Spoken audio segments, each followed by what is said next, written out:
Okay guys, now today we are going to look at ultrasound. Last lesson we looked at sound waves and the Doppler effect, and just to do a quick reminder about this, sound waves we said they were created by some kind of vibration, like in a speaker it's in a forwards and backwards motion where it creates this sound waves that go through the air. Those sound waves are longitudinal waves which kind of look like, well they don't look like this, but we can draw them like this with compressions and rarefactions. Okay, and sound waves, the important thing here, we said that sound waves were between 20 and 20,000 hertz, certainly for sounds that human beings can hear. Now, we are looking at ultrasound today. Now, just as with light, which we're going to look at the electromagnetic spectrum more in future lessons, but just as with light, where you can have the different colours of light, and if you go beyond violet light to a higher frequency than violet light, you get ultraviolet light. With sound waves, if you go to a higher frequency than sound waves, you get ultrasound waves. So ultrasound, and if you get asked what is meant by ultrasound in an exam, your definition is literally this: ultrasound is sound waves with a frequency that is greater than 20,000 hertz. So any frequency greater than the frequency that humans can hear is an ultrasound wave. How are they made? Well, again, they are basically made by vibration as well, but we actually use something called an ultrasound transducer. Okay, so again, they're made by vibrations in a transducer. Now, the detail to how this thing works is beyond the GCSE specification. We look at it in A level. Basically, we have something called a piezoelectric crystal, where we can apply an alternating voltage, an alternating potential difference to it. It's a tiny little crystal, and basically, when you apply a potential difference, whether it's a positive or negative potential difference, it will make that crystal stretch and compress. And if you think a normal speaker works with electromagnets, and they can't make that movement happen fast enough to get frequencies which for ultrasound will be in hundreds of thousands of hertz. They can't actually work that fast. So in a transducer, we make a small crystal vibrate very, very quickly, and that is what produces the ultrasound. Now, you don't need to worry too much about that at GCSE. You just need to be aware that the ultrasound wave is created or produced by a transducer. Interestingly, it's also received by that transducer, and it's received in exactly the same way. So when the wave comes in, it makes a crystal vibrate, and that vibration creates an alternating potential difference, which we can read on a computer. Now, finally, we're going to talk, and we're going to go into this stuff in more detail. We're going to talk about the uses, and the uses. There's loads of different uses. We can use it for medical imaging. Now, this is the most common. If you talk about ultrasounds, the thing most people think about is ultrasound prenatal scans. We can also use it for medical treatment. Again, a common one there would be for breaking up kidney stones. Okay, so if you've got kidney stones, I think they can be broken up using the ultrasound. It's directed in and it vibrates them apart. So they break them up, easy to pass. And there's plenty of uses in industry as well. And we are going to look at these a little bit later on. We're going to talk about how the medical imaging actually works using ultrasound. And we're going to do a calculation example in a bit, where we're looking at an industry example of using ultrasound as well. Okay, so this is our sort of introduction. We're going to talk about how do we actually use ultrasound to get some kind of image, and that's what we're going to do now. Okay. What we've got here is we've got our ultrasound transducer, and we've put it up to a block here which is made of two materials. We've got a first material and we've got a second material. Now, this could be anything. It could be two different types of metal or plastic, or if you think in terms of medical imaging, it could be two different tissues. This could be a boundary between skin and muscle tissue or something. Okay, in here. But basically, what happens is that when we direct an ultrasound pulse into a material or into a block of an object of some kind, that ultrasound pulse will travel in, okay?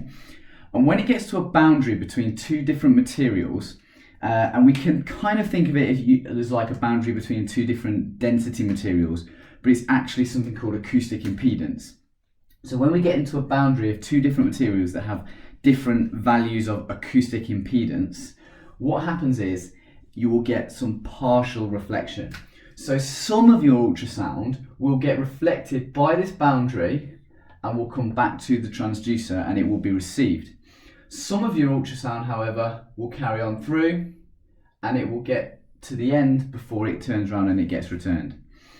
Now, the important thing is that we know how fast this ultrasound is traveling, and basically we can measure how long it takes for the ultrasound to do this journey, and we can measure how long it takes for the ultrasound to do this journey.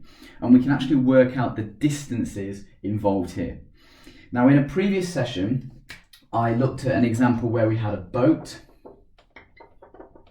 and it sent a sound signal to the bottom of the sea, which then got returned, and we could measure the depth of the sea using this. And if you remember rightly, you'll know that we did the distance equals the speed times by the time, and we worked out the distance, and because this is a journey there and back, we had to halve the distance in the end. And we're going to do something very similar here when we do the calculations later on.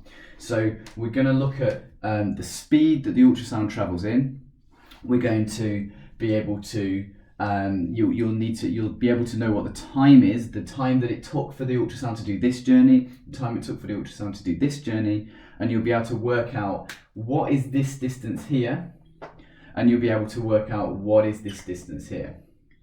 Okay, now that's all well and good.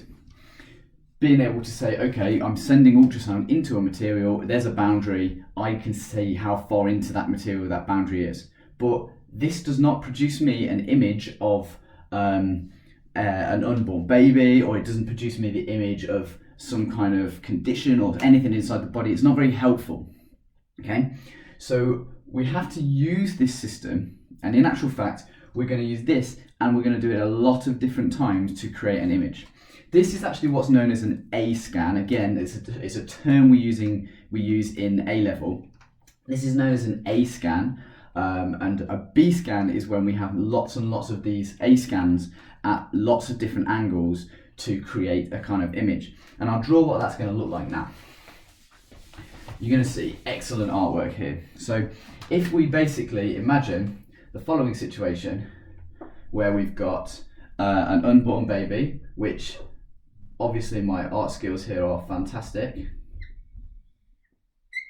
Okay, here's the unborn baby. What we can do is the transducer might be placed here, and you would send the signal would come in, there would be some reflection here, then some of it would go in, it would be reflection. This is it's not ionizing, by the way, so it's completely harmless. Okay, there's no damage. It's not like an X-ray where there might be a little bit of risk. There's no damage to this, which is why it's perfectly used here. You'll get some reflection here, you'll get some reflection here, and you'll get some reflection here. Now, what all that does is it tells us there is some kind of boundary here, there is some kind of boundary here, here, here, here, and here. Okay? So what we then need to do is we then need to move the transducer. So you might place the transducer here, and you could send the signal in, and you get a boundary, you'll get a signal there, you get another signal there. Okay? And then you place the transducer here, and you'll get a signal here, you'll get a signal here, you'll get a signal here, and here.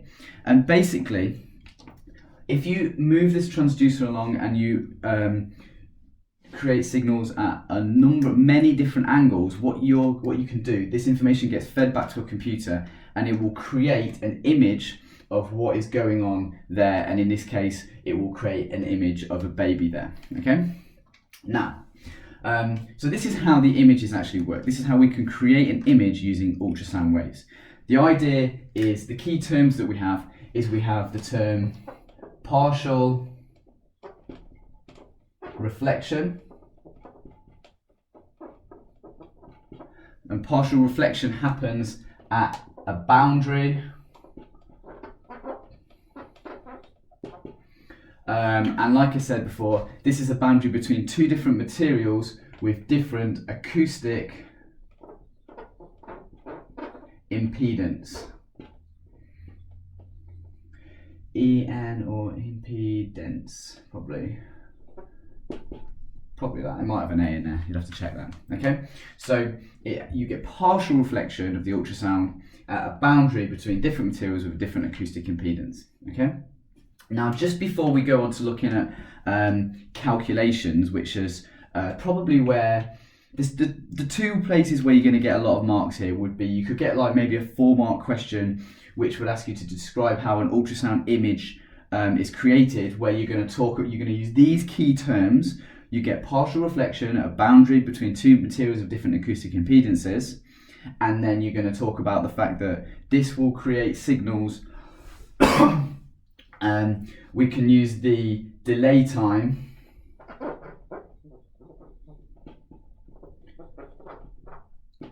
to work out the distance to where that signal got to, okay? And multiple angles of this could create an image. So you could get like a 4-marker or something asking you to explain that, but you can also get lots of marks for the calculations on this kind of thing. But just before I get to that, I just want to talk about why, if anyone's ever had an ultrasound, they would have noticed that there is some kind of gel. So what they do is they put some weird gel down before they put the transducer against the skin. Okay, now the reason for that is because we do something called acoustic impedance matching. Now there's not a term, you don't need to remember what that the key term there, but what it basically is it's to allow the ultrasound to actually get into the body. Because whilst there may be a small difference between one type of tissue in the body to another type of tissue in the body, like there might be a small difference in the density, a small difference in the acoustic impedance, that means that most of the ultrasound is going to go through and you might get only a little bit gets reflected. But the thing is, there is a massive difference between air and whatever material here, air and skin, for example. There's a huge difference between that. And because there's a massive difference between air and skin, what that means is there would be virtually all of the ultrasound would actually be reflected. If there's a big difference between the materials, you get a lot of reflection. If there's only a small difference between the materials, you get a little bit of reflection, most of it will be transmitted. So there's no point creating an ultrasound wave where 99.999% of it gets reflected straight away before it's even gone into the body. So what we do is we put this gel down so that it matches the impedance of this gel is similar to the impedance of the skin, so that in actual fact when the ultrasound is created, most of that ultrasound will get into the body so we can then start doing useful things with it. Okay? Now, I'm going to clear this and we're going to do an example of a calculation. We're going to do a worked example. It's the last thing of this session. We're going to do a worked example, and it is an industrial use of ultrasound. Okay?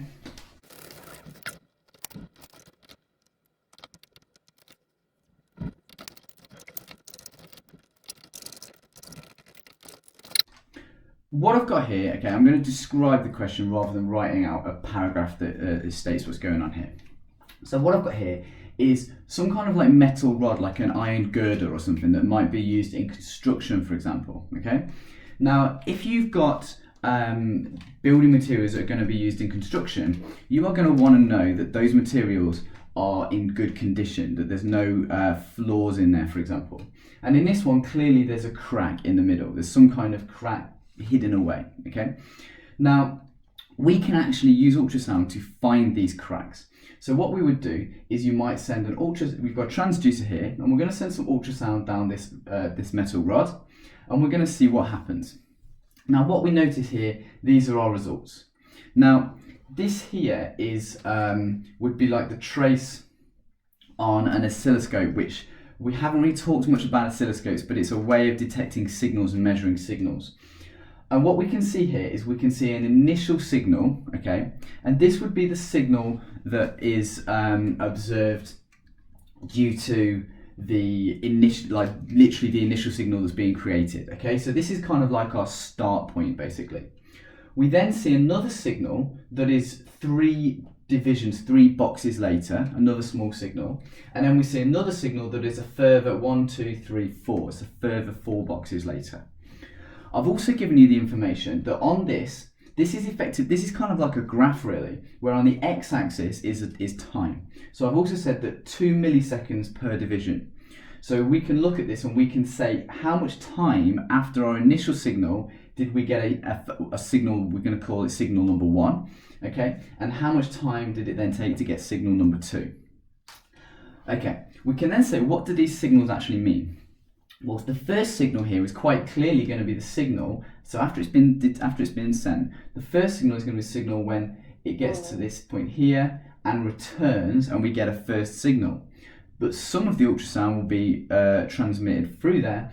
So the second signal will be from when the ultrasound gets to the end and then returns. Okay, so we can then work out the distances. And what I'm asking us to do is to calculate the distance x. So what is the distance to the crack from the start point here, and then what is the length of the entire rod there. I'm going to go through it now. If you want to have a go yourselves, pause this, work it out, and then you can check your answers with what I'm going to go through. So, question A, calculate the distance x. So these are fairly straightforward. So again, what I'm going to do, where should I write? I'll just do here. Okay. So I'll go up here. So for A, so for the distance x, I'm going to do distance equals speed times by time. Okay. I've said that the speed of sound here is 3,000 meters per second. This will be the speed in like a metal rod here, for example. Speed of sound is different in different materials. In water, I think it's probably about 1,500 meters per second. In air, depending on altitude, it's about 340. But in solids, in metals, it's going to be higher. So about 3,000 meters per second. So my distance is going to be 3,000 times by the time.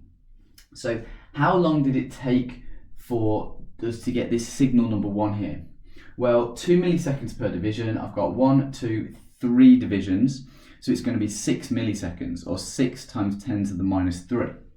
So this is 3,000 times by 6 times by 10 to the minus 3 seconds. Okay? 3,000 times by 6 times 10 to the minus 3 is going to be, we'll do it on the calculator here.